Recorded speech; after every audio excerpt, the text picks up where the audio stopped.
You are listening to the YeahButUm Media Podcast. We're a mother-daughter team who love to research, think deeply, and talk about our opinions on strange, unconventional, weird, and downright crazy topics. And now, here are your hosts, Gritzy and YeahButUm.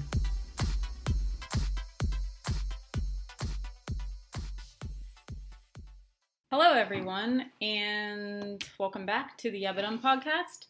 Today we're going to be talking about our experience at the Eclipse, which was about 3 weeks ago. So we went down to the Great Smoky Mountain National Park, and we found this great spot. It was a big open field, it was free, not too many people, and they were just letting people come in and park their cars and watch the eclipse.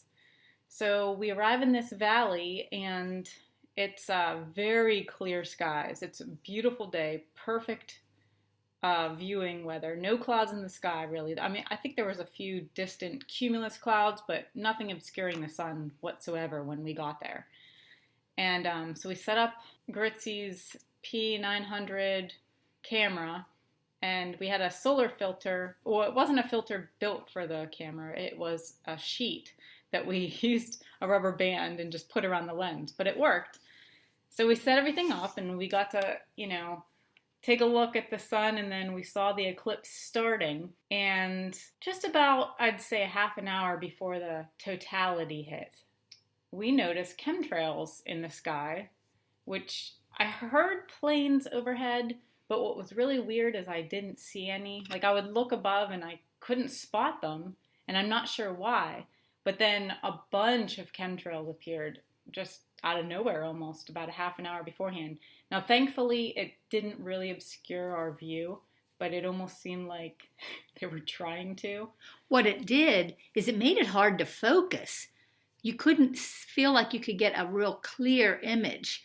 I noticed it was just a little bit on the blurry side, right? Viewing it. And I know a lot of people were talking about how apparently there were plans from the powers that be to make the eclipse longer or something. Like, I don't know how that's possible by spraying chemicals in the air, or if somehow it makes something in the atmosphere look different. But I don't know. There was a lot of speculation going on. And thankfully, like I said, it wasn't too obscured. We got some really good pictures. We got great video, which I will put on the website. This will be, episode 4. So it'll be at YeahButUm.com/4 if you want to see the pictures and the videos. What else? Oh, so we watched it, and I have to say, when it happened, it was the coolest thing I've ever experienced. Right. It stayed fairly bright till almost the totality. It was probably 80% covered when we started to get an overcast look. We tried to film that look like with the iPhone, but it didn't show up on the iPhone as much darker. And there were crickets chirping. Yeah. And the other thing that was interesting is when it was about the 80%, a large herd of elk came out of the woods and crossed the road and caused a lot of stir right then. So it definitely was freaking out the animals somewhat. Yeah, definitely. And then right at the peak, so it basically was like a very fast sunset. Okay, so there was a lot covered before we even noticed anything. And then even right before the totality, it was almost like at sunset.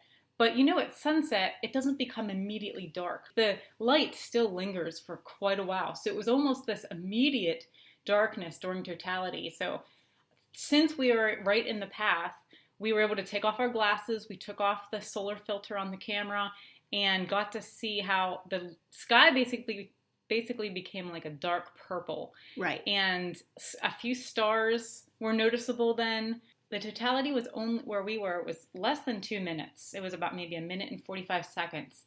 But we saw the whole ring, the little diamond ring effect with the corona peeking out at the top. Right. And then it's really cool, as you'll see in the video, there was like a prism of rainbows or something, like as the eclipse was ending. Right. It was really cool.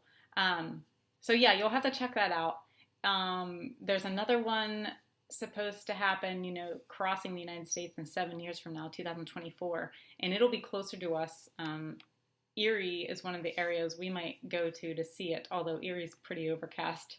I'm almost thinking we might be better off to go somewhere where it's not quite so cloudy all the time. Right. But yeah, you have to definitely go see it for yourself. It's a once-in-a-lifetime thing. Well, maybe twice in our lifetime, which is odd that it's 7 years later and it's making an X on the United States. It's so rare. Most people only get to view one total solar eclipse in their lifetime, unless they are eclipse chasers and traveling all over the world to see them. But to not travel from your home area, it's rare to see one. Right. And, the ancient Jews, well, even Jews now, still believe that, and I tend to agree, but that a solar eclipse is a warning from God to Gentile nations. And the lunar eclipses are usually relating to Israel. I don't know. I mean, a big X across our country in 7 years. Does it not make you think X marks the spot? Right. I mean, I hope we're not a target, but... Right. So, I don't know if I talked about this in our last podcast, but there was this thing called not SpaceX. That's Elon Musk's deal. EarthEX. Is that what it was called? I believe it was called EarthEX, that I was wondering what was going on. Nothing actually happened, as far as I know. Yes, EarthEX. There is this, I guess, government agency, but not necessarily set up by the government. It's a group of people who have gotten together to raise awareness of the possibility of an EMP attack. So they had these drills going on 2 days after the eclipse. I believe it was, the 23rd. And it was called Operation Blackout or something like that. And their logo, if you go to EISCouncil.com, their logo for EarthEX looks like this eclipse. And they have these kind of eerie, dramatic, ominous videos on there about what would happen if an EMP hit.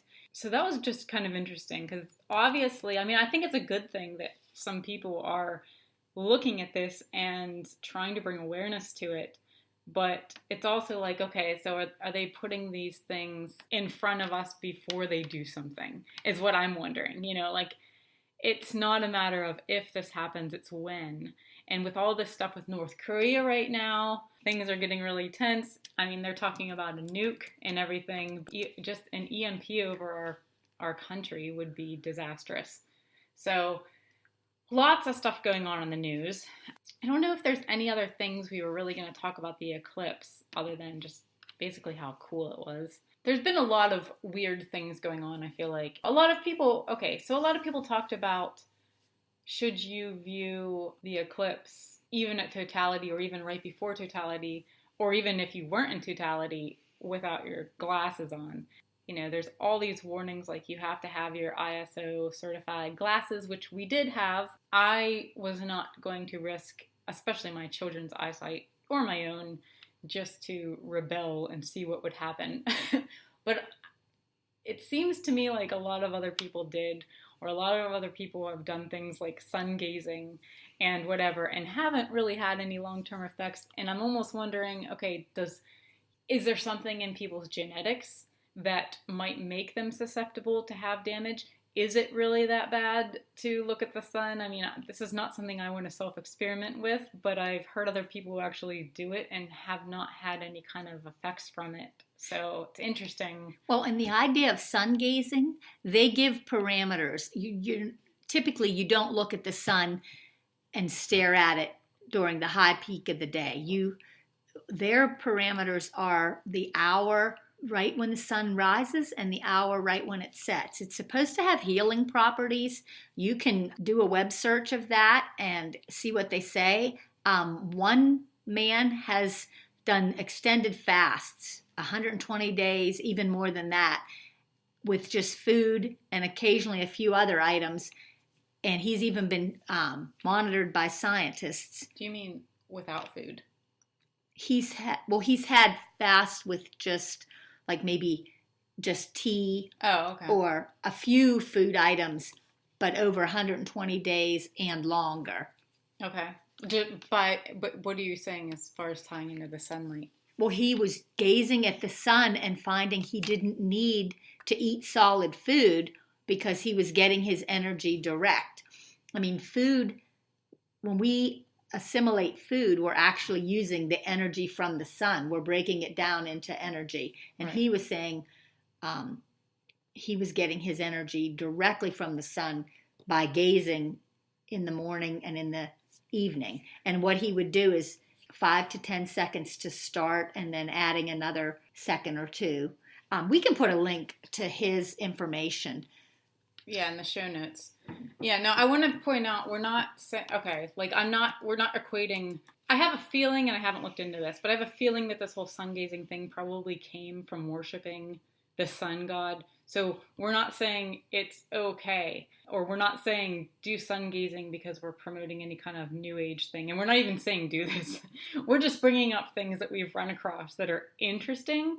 Perhaps God did give healing effects from sunlight and things. In fact, I mean, there's definite benefits of sunlight, which we'll get into shortly, but that doesn't mean God wants you to worship the sun. And so don't, be careful when you're looking into this yourself, that you're not buying into some new age hype like the sun is your source of healing, because all healing comes from God. But God can make things for our benefit to help heal us, like certain herbs and plants and things like that. So I don't want anyone to think we're saying, go be a sun gazer for the purpose of like worshiping the sun, or that's not what we're saying. It's just things we've run across when we've looked into some of these things that kind of go against the mainstream consensus about sunlight, such as sunlight causes skin cancer, or you should not be in the sun, you should always be putting on sunscreen, which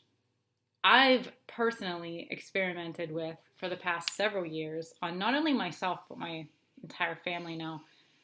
Myself and my daughter have more of a tanner skin tone. I mean, not actually normally, but I don't tend to burn easily. And my husband and my other daughter really do tend to burn easily, or they used to, I should say. They have very fair skin, blue eyes, blonde hair. I know my daughter, when she was young, very young, before I started the whole not using sunscreen, would burn quickly and easily. And the same with my husband when he was growing up. I looked into some of this and I was like seeing all of this research about how the sun is good for us, not bad for us.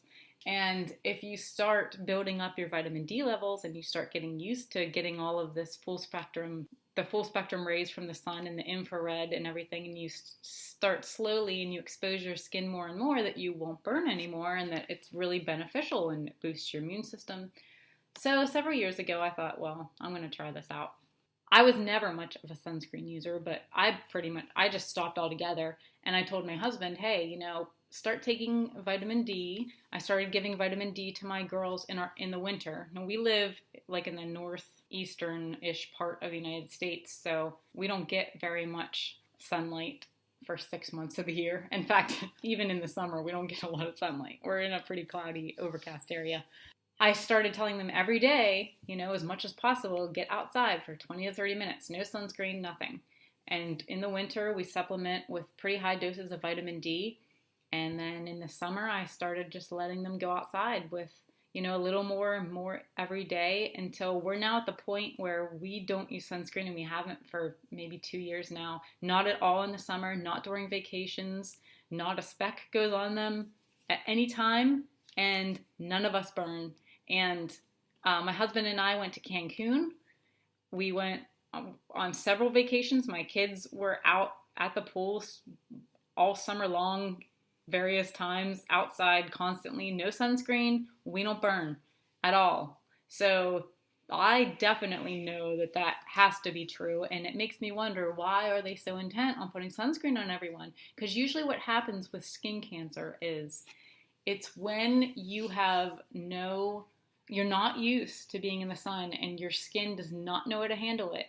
And so your DNA gets damaged really quickly because it doesn't know what to do with it, and you burn badly, and then a bad burn will cause skin cancer. But if you're constantly in the sun, your body knows how to protect itself, and it does create a tan and things like that, but that's not what causes skin cancer. It's avoiding the sun and then going in too long, and then you have the problem. So, well, and for example, we just got back from a vacation to the Outer Banks.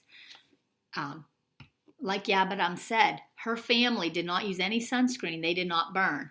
I had started in the spring going out and getting a little more sun. I didn't use any sunscreen and I didn't burn. My husband, however, was using sunscreen. He was a bright red, and he wasn't out any more than we were. In fact, he was probably out a little less, but he had a bad burn, which is peeling, because he was not exposing himself daily to sunlight on a regular basis before we went. So we went to the same location, pretty much the same or even less exposure, and he was burnt and we were fine. So how do you explain that? Right. The same thing happened with other family members as well. Put on the sunscreen, don't want to burn. Put on the sunscreen, don't want to burn. And guess what they were doing? Still burning. And guess what we were doing? Not putting on sunscreen, enjoying the sunlight, getting all the benefits, and not burning. So there's definitely something to be said for that. I just think it's, God put melanin in us for a reason, and we need vitamin D. I mean, vitamin D levels are really low around where we live, and there's so many problems that are tied to it. I mean, immunity issues. Look at all the autoimmune diseases people have nowadays. Depression. I really think, depression. Sunlight directly stimulates serotonin production, and it's not an artificial serotonin production like with antidepressants. It stimulates your own natural feelings of well-being, and it releases endorphins. And I mean, you can just feel it. You can feel it almost from the inside out when you go into sunlight, a warmth radiating, and that's a good thing, and people do not get enough of it. I don't know, I would just suggest to everyone, start exposing yourself to sunlight. I mean, I guess I don't have skin cancer now, and I can't tell you if I will get it, but I don't think so. It just seems like I've looked at studies, and over again, they say the people most likely to get skin cancer are the people who do not expose themselves to the sun except for maybe once a year, and then they burn, and that's what happens. And the people who get tons and tons and tons of sun all the time tend to have lower rates of skin cancer. And not only that, I mean, think about the chemicals in all of these sunscreens. I mean, I know that there's natural sunscreens available, and people who still are on the sunscreen bandwagon hopefully are using at least natural sunscreens, but your skin absorbs what you put on it. And that's a fact, because there's lots of medicines and hormones and things like that are in cream form that get absorbed directly into your bloodstream. So if you're putting all of these chemicals that are hormone disruptors onto your skin, and then also blocking the sunlight, imagine the kind of not only physical but mental problems you are just building upon, and that stuff stays in your fat cells too. It does not get easily flushed out. It's not like you ate something bad and then you get rid of it. It's stored in your cells for quite a long time. So just keep that in mind. I mean, I'm not a medical professional. I guess I need to give a disclaimer. I'm not telling anyone to look at the sun or not use sunscreen, and I'm not responsible for you, but I'm just telling you, don't believe the mainstream junk you hear. It's not true. So that was something we thought was interesting, and it kind of goes along with the whole eclipse thing. Oh gosh, I have a whole bunch of articles here about improving energy levels with light exposure, how sunlight and moonlight can affect your fertility, and all kinds of stuff. The healing power of sunlight. I'm going to post a lot of these links rather than just go over them all in our podcast. I'm going to post a lot of links in the show notes. So keep an eye out for those. You can do your own research. Always do your own research. Don't just believe everything we say, because we could be wrong. We don't know everything. This is just our opinions at this time. Okay, I have something else going on. So we have a YouTube channel, we don't have enough, it's brand new, so we don't have enough subscribers or videos or views or anything like that to have our own personalized channel. So you can find our YouTube channel by going to YeahButUm.com or just going to YouTube and searching for YeahButUm or YeahButUm Media. But you can't just go to YouTube, like a direct link, I don't think yet, because YouTube is cracking down on everybody. In fact, they won't let us monetize or anything now until you get 10,000 subscribers. Let me say this. I'm also putting all of our videos that I will discuss on our website, not linked to YouTube. Rather than just embedding the YouTube video, I'm also going to put it on our website because YouTube is causing problems for a lot of Christian truthers out there. I'm seeing all kinds of stuff now where people are getting videos taken down, strikes, complaints. And even a more insidious thing that I've heard discussed lately is longtime YouTube presenters who have channels and even upwards of 10 million views on their channel. They're finding out that if you already look at some topics and conspiracy topics, you can search something and that video will be available to you. But if it's someone who's brand new and hasn't tried to search those areas, they may search for a specific topic that they've just heard for the first time, and that video will not even come up in the queue for them to look at. So that's very unusual, and I've heard reports from people contacting a YouTube channel and saying, I've been unsubscribed and I don't desire to be. And he's had to reinstate numerous subscribers. They just get dropped off the channel and there's no legitimate explanation for why. So be aware, anytime that we put anything, if you can't find it on YouTube, go to our website because we're going to mirror it there. Yeah. In fact, if you guys ever listen to Gon Shamira from Face Like the Sun or Canary Cry Radio, he's got a huge YouTube channel. He's been having all kinds of problems lately too with YouTube like flagging his videos, even ones that are not conspiracy related. Like once a week he puts up a word of encouragement video, and one last week he did was called Integrity, a word of encouragement, and it had nothing to do with conspiracy. It was just reading from the Bible and giving a encouraging word to his viewers, and it was like flagged and put into queue or something by YouTube. Like they were still trying to decide if it was okay for him to have.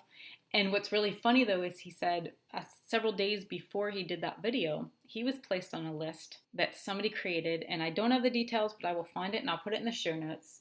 Somebody created a list called 400 sites Google does not want you to visit.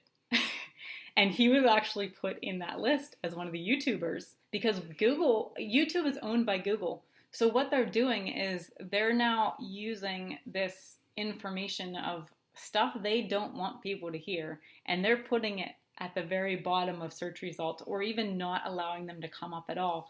And another thing that I just found out they're doing is if a video has a copyright strike against it, and this will come into importance in just a minute, and I'll tell you why. If a video has a copyright strike against it, even if it's been reinstated, YouTube now almost buries that when people do a search. So, in fact, even online, when you go to Google, if you search for something that there's been a copyright strike against, at the bottom of the Google search results, it'll say, results were omitted from your search due to this claim, this claim, this claim, this claim. Well, if you click on the claim, you can still get to the link, but they assume that when people see that, they don't even click on anything. And right. So they're not showing you directly how to get there. So you almost have to dig. You can still find it, because I guess if they completely removed it, that would be straight out censorship. But they're basically censoring. So here's why this is important. Last week, or maybe 2 weeks ago now, about 10 days ago, Taylor Swift came out with a new song. Now, somebody on my Facebook feed, one of my kids' friends' moms or something, posted something like, oh, Taylor just came out with a new song. We can't wait to go see her next year, blah, blah, blah. It's very different. She didn't say it was terrifyingly horrific, but she said it was different. So I thought, well, I got to check this out. So I went to YouTube and I searched for the new song, and lo and behold, VEVO had like a teaser video out produced by someone called Odd.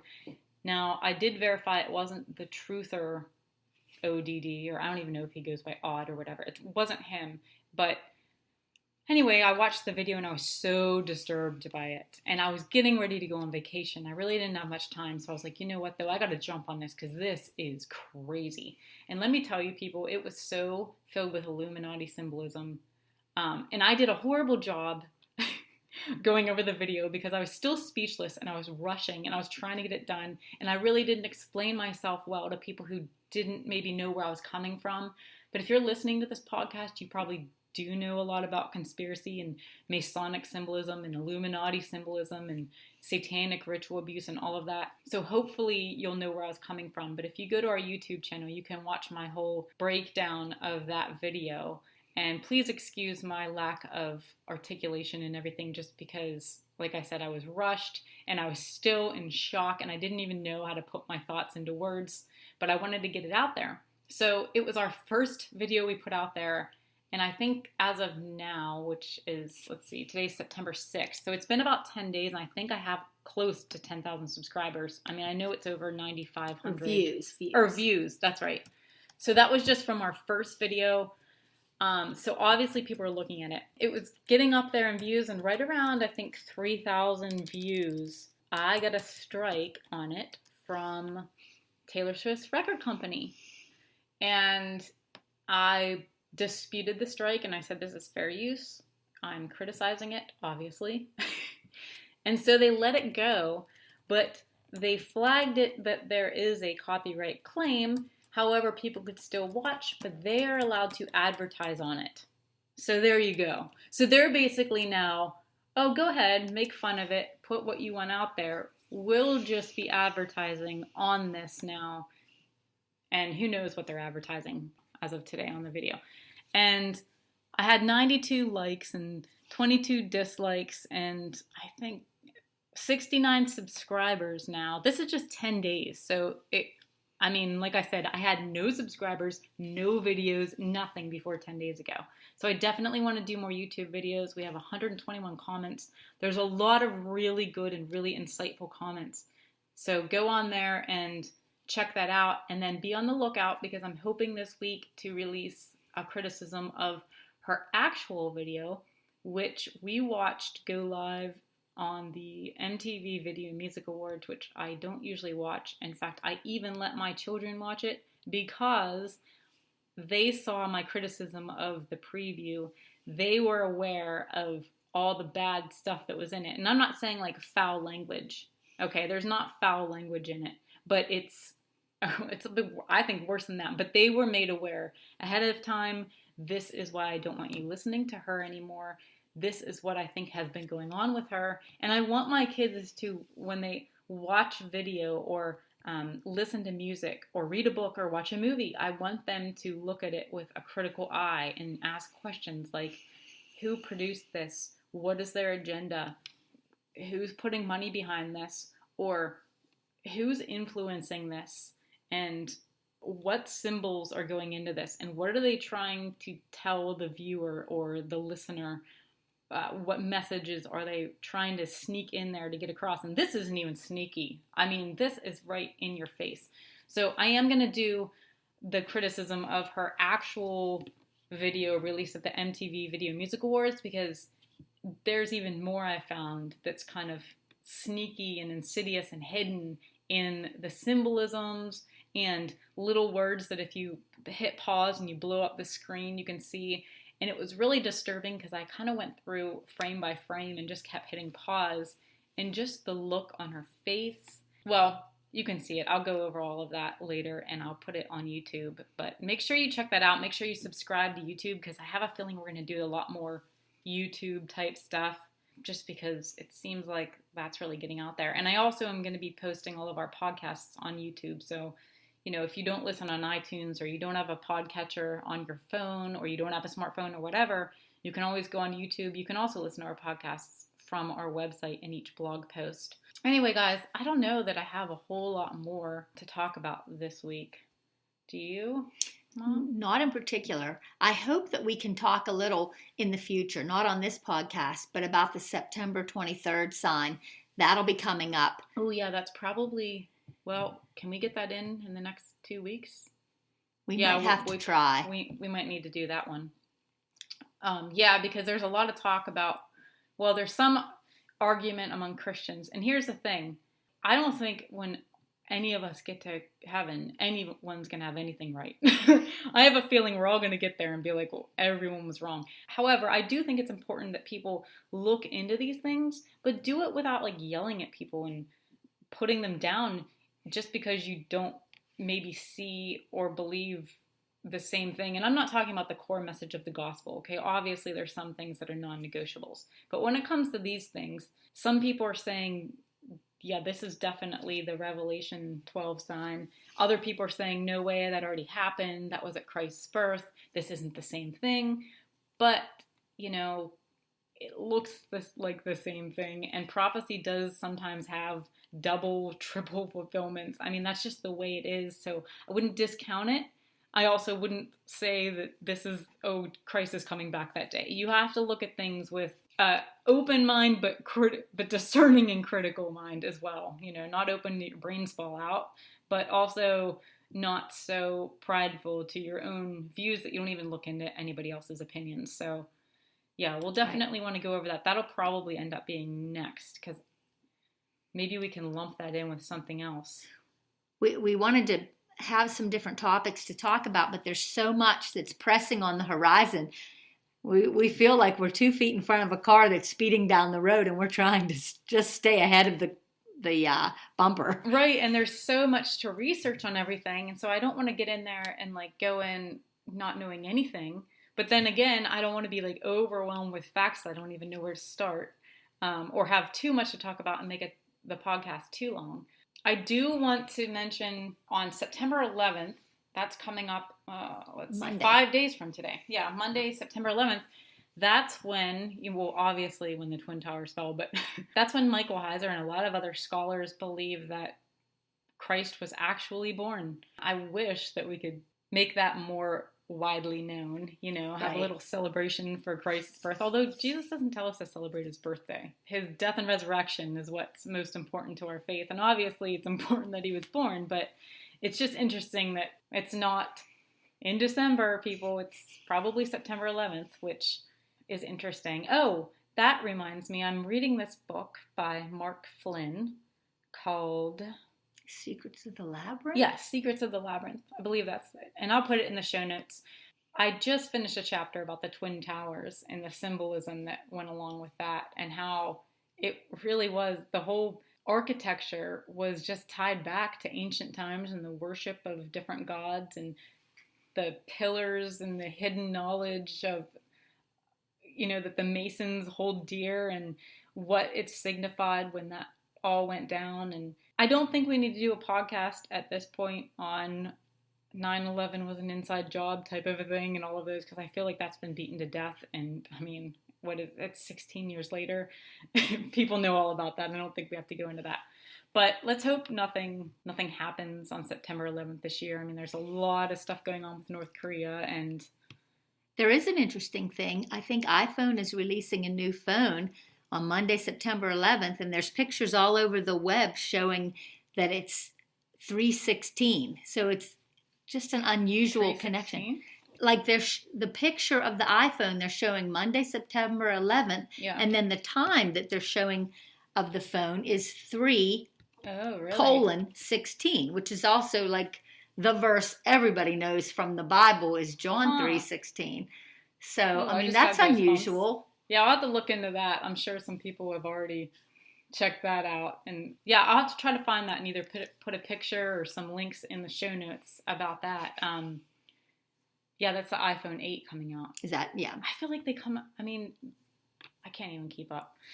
But anyway, guys, I think that's about it for you. I'm thinking we will try to do another episode later this month on the Revelation 12 sign. In fact, we were going to do the whole sunlight thing, but we didn't have enough material really other than what we already talked about to do that later in September. So I think we'll do the September or the Revelation 12 sign, I think maybe we'll do for September 18th.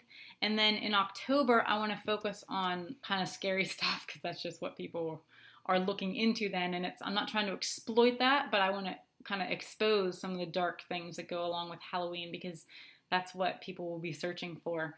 I want to get into that in October. And if you guys have any topics or questions or anything you want to talk about, email us. All of our contact information's on the website. Check us out on Facebook. I keep getting kicked off Facebook every week. I get kicked off Facebook. So if I'm not on there or you message me and I don't answer right away, I'm sorry.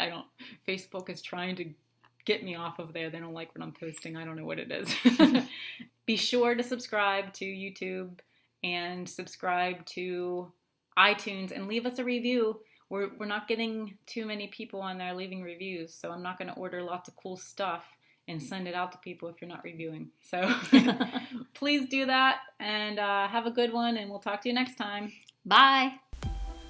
Thank you for listening to YeahButUm Media. Don't forget to check the show notes at YeahButUm.com for links to everything that was mentioned in this episode. You can also find us at Facebook.com/YeahButUm or on Twitter at YeahButUm. Keep an eye out for our next episode. And would you do us a huge favor? Please subscribe to our podcast, share this podcast, or even tell a friend about it. We would love it if you would rate and review our podcast on iTunes. And don't forget to sign up for our mailing list at YeahButUm.com.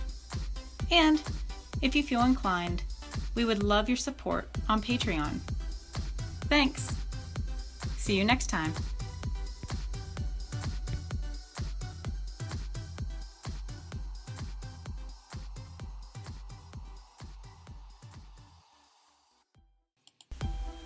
Thank you for listening to YeahButUm Media. Don't forget to check the show notes at YeahButUm.com for links to everything that was mentioned in this episode. You can also find us at Facebook.com/YeahButUm or on Twitter at YeahButUm. Keep an eye out for our next episode. And would you do us a huge favor?